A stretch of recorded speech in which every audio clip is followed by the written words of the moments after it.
What's up, guys? My name is MMN3 Stewart. I failed out of the Nuke program, and I just wanted to kind of like make this video like talking about my experience like at NNPTC and what the program was like, and just like how it goes whenever you're failing out of it. So let's see. Also, there wasn't really much information on Nuke school whenever I was in the late entry program, so I just figured why not throw another video out there, you know. So let's see. So I shipped out for boot camp in July of 2020, and I got to NNPTC around like late September 2020. I was in NDoc for about a month there, which means like you're phase 1, you can't go off base unless you're in NSUs, and I think that's only on weekends. I honestly forget, it's been a while. Well, anyway, after NDoc, you'll start A school, which is 3 months for machinist mates, 6 months for electronics technicians, 6 months for electricians, and so after that, you'll have T-Track, which can be anywhere between 2 weeks to 2 months of standing watches around base, and then 6 months of power school, and then after that, 6 months of prototype. And then after that, you can get picked up for junior staff instructor or welder, stuff like that, or you'll just go straight out to your boat. I went through A school. For mechanics, that's only 3 classes. I failed 2 of those classes. So there's math, basic machinery, mechanical equipment. I failed math and mechanical equipment. They didn't know what my grade was before the final mechanical equipment test and our A school comp, so they ended up letting me take comp because there was a computer glitch and they couldn't put the final ME4 grades in, and I ended up getting a 2.50 on the math portion because I am god-awful at math, and I know some instructor up there was just like, get them gone. So yeah, they just barely passed comp. They sent me to T-Track. I was on T-Track for about 2 months, just standing watches around base, nothing crazy. Like, it'll give you like more free time than A school, definitely a lot more free time than power school. So you'll go to power prep if your grades aren't like up to par in A school. So I think for us that was like below a 2.8 average. So I ended up going through power prep, and in all honesty, I don't feel like it helped me any, because it's like 2 weeks before power school where they try and give you a quick rundown of like all the classes you're going to be going through, and I failed every single power prep exam I took. So I started power school. The first class you'll take in power school is reactor plant systems, and that's just showing you how the primary and the secondary fit together. And then you'll have math, physics, and heat transfer all at the same time. None of those things I am good at, so I failed all 3 of them. You can have 2 course failures in power school and still pass, but you have to pass the courses you failed on comp.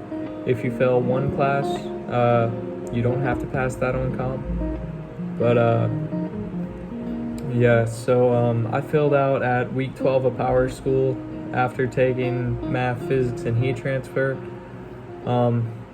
As far as power school goes, you're in the classroom for about up to 9 hours a day.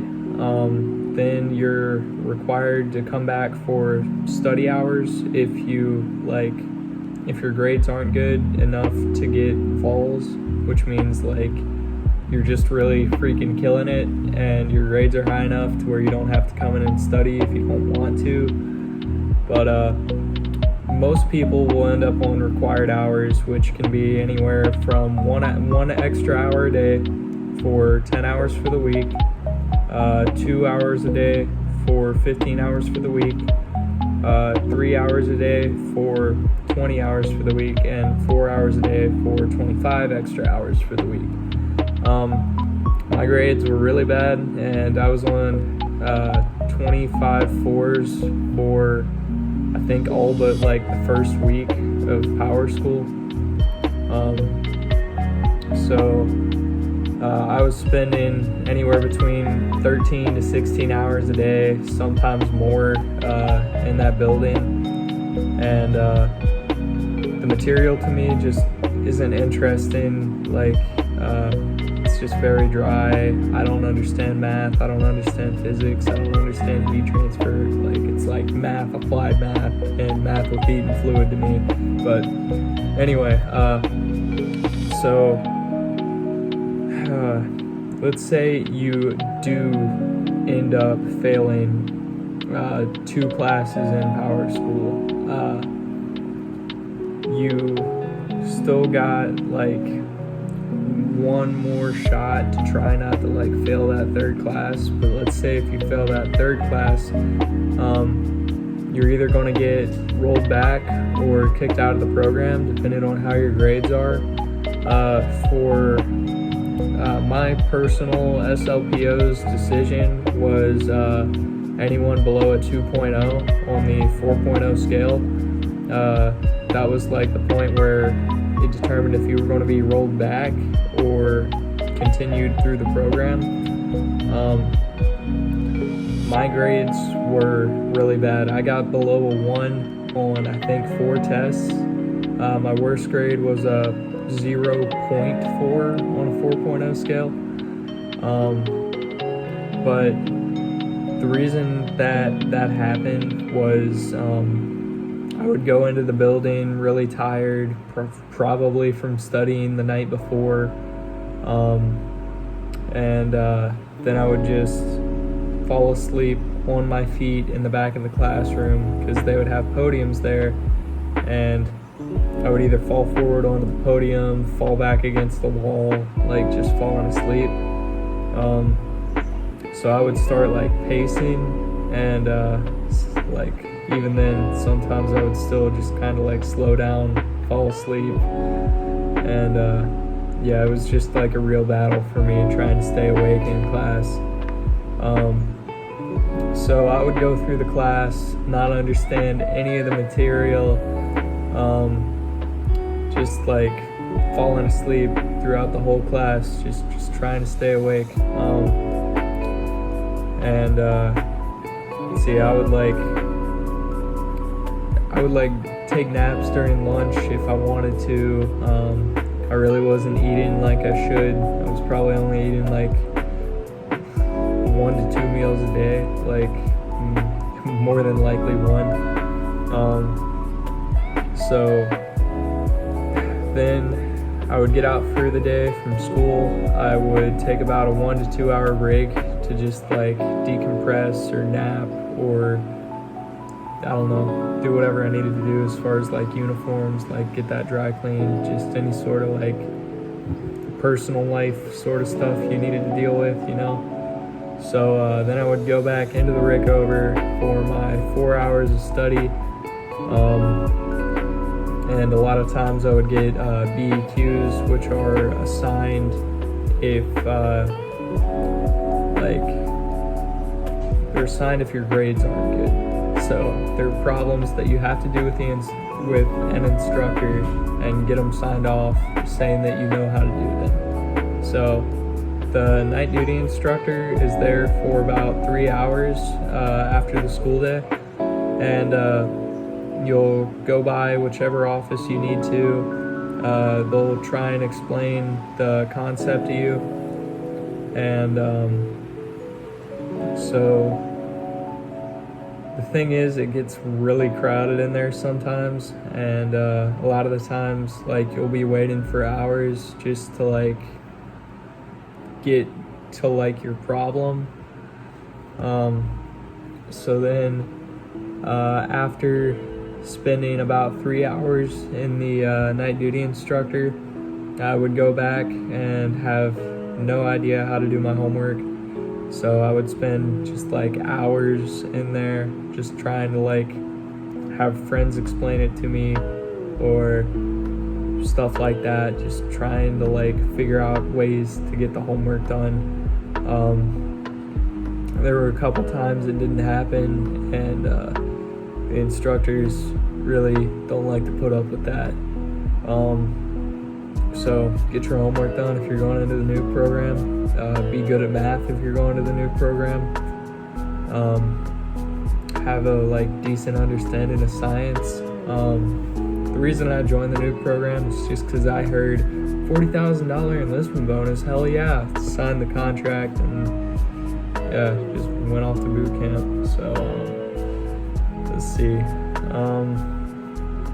So if you find yourself getting like dropped from the Nuke program or rolled back in the Nuke program, if you're rolled back, you'll get a second shot to take whatever school you're in, whether it's A school or power school. But rollback is not a guarantee. Your instructors will tell you this. And let's see, I was dropped from the Nuke program the first time, so I never got the chance to be rolled back because my grades were really bad. And once you get dropped from the Nuke program, you'll go to DTP, the Department of Transient Personnel, and you will live there until you get new orders, either to another training command or to your boat if you're rated. Where I sub-vauled at the recruiter's office, my orders were to go to sub school. If you're like surface, then you'll just go like straight to a boat as a conventional MMETEM.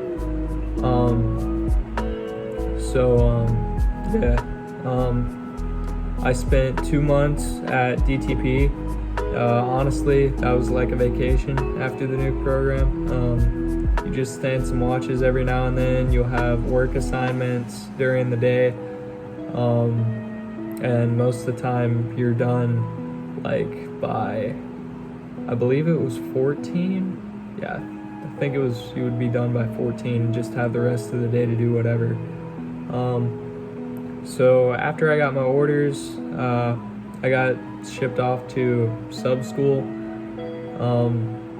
and I'm currently in Groton, Connecticut, starting to go through the basic enlisted submarine school, and then eventually I will go through machinist mate A school for submarines, because apparently Nuke school only qualified me as a surface machinist mate, so I can't just like skip the A school or anything like that. Overall, like, this is a lot nicer than the rooms at NNPTC. If I remember correctly, most of the barracks are about 30 years old, with you'll find like miscellaneous damage, to be honest with you. And then the newer ones, I think they're about like 25 years old, and those are like the petty officer suites.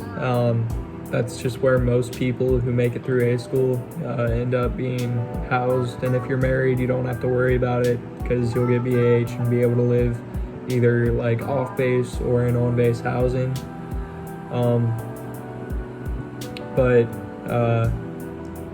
Yeah, just wanted to give you guys my experience failing out of the Nuke program.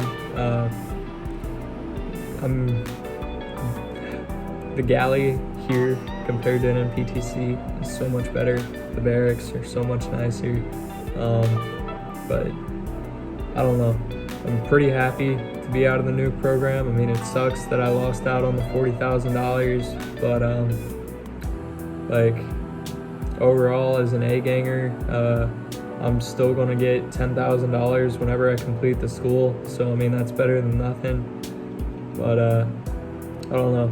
It's not the end of the world if you fail out of the Nuke program, and a lot of people feel like it is, because I mean, from what I've been told, NNPTC has the highest like suicide rate and masting rate of any training command, because people are so stressed out all the time, man. Like, that's what I think. But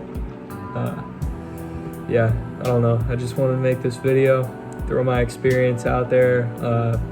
Hope it can make you like have a more informed decision about like the Nuke program and what you're getting into. And if you are failing out of the Nuke program, I hope it can like just kind of like give you a little light at the end of the tunnel. No, it's not the end of the world. So yeah, thanks for watching, guys.